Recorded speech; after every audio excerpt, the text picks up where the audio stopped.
आज की हमारी कहानी है आखिर क्यों भगवान शिव ने लिया हनुमान जी का अवतार। भगवान शिव ने हनुमान जी के रूप में अवतार लिया था, लेकिन उन्होंने ऐसा क्यों किया था, इस बात को जानने के लिए हमें इससे जुड़ी कथा के बारे में जानना होगा। यह कहानी रामायण के प्रारंभ की है, जब पृथ्वी पर श्री राम जी का अवतार हुआ था। वास्तव में शिव का अवतार हनुमान ही थे, और यह भी सत्य है कि भगवान राम ही शिव के हनुमान अवतार का कारण बने थे। रामायण में बताया गया है कि एक बार भगवान शिव की भी इच्छा हुई कि पृथ्वी लोक चलकर भगवान राम के दर्शन किए जाएं। उस समय भगवान राम जी की आयु लगभग 5 वर्ष के आसपास रही होगी। भगवान शिव के सामने समस्या यह थी कि वह अपने असली रूप में नहीं जा सकते थे। ऐसे में एक दिन शिव ने माता पार्वती से कहा, जानती हो पार्वती, मेरे राम ने पृथ्वी पर जन्म लिया है और उनके दर्शन की सेवा का मेरा मन हुआ है। मेरी इच्छा है कि अब मैं यहाँ से चला जाऊँ और जिस लोक में राम हैं वहीं मैं भी रहूँ। यह सुनकर पार्वती विचलित हो गईं और दुखी होकर बोली कि हे स्वामी, मुझसे ऐसी कौन सी गलती हो गई है कि आप मुझे यहाँ छोड़कर पृथ्वी लोक पर रहने जा रहे हैं।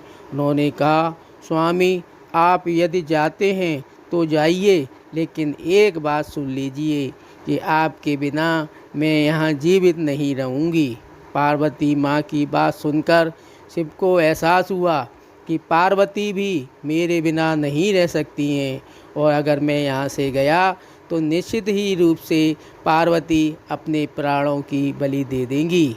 ऐसे में शिव भगवान मोह के एक चक्रव्यूह में फंस जाते हैं, क्योंकि एक तरफ माता पार्वती जी के पास भी रहना था और दूसरी तरफ भगवान राम के लोक में भी जाना था। ऐसे में भगवान शिव ने अपने 11 रुद्रों का पूरा राज माता पार्वती को बताया और बोले, देखो पार्वती, इन 11 रुद्रों में से एक रूप बानर का अवतार आज मैं लेने वाला हूँ। एक रुद्राक्ष में से आज एक रूप बानर होगा, जो बाद में हनुमान के रूप में जाना जाएगा। शास्त्र बताते हैं कि भगवान शिव सब जानते थे। शिव जी राम जी के पूरे जीवन काल को देख पा रहे थे। वह जानते थे कि एक बार राम जी को पृथ्वी का कल्याण करने के लिए मेरी आवश्यकता होगी। शिव को यह भी पता था कि कलयुग में ना मैं नजर आऊँगा और ना ही राम, तब कोई अवतार भी धरती पर नहीं होगा। इसलिए शिव ने अपने एक शक्तिशाली रूप को जन्म दिया, जो कलयुग में भी अजर अमर रहेगा और पृथ्वी लोक के लोगों के दुख दर्द को दूर किया करेगा।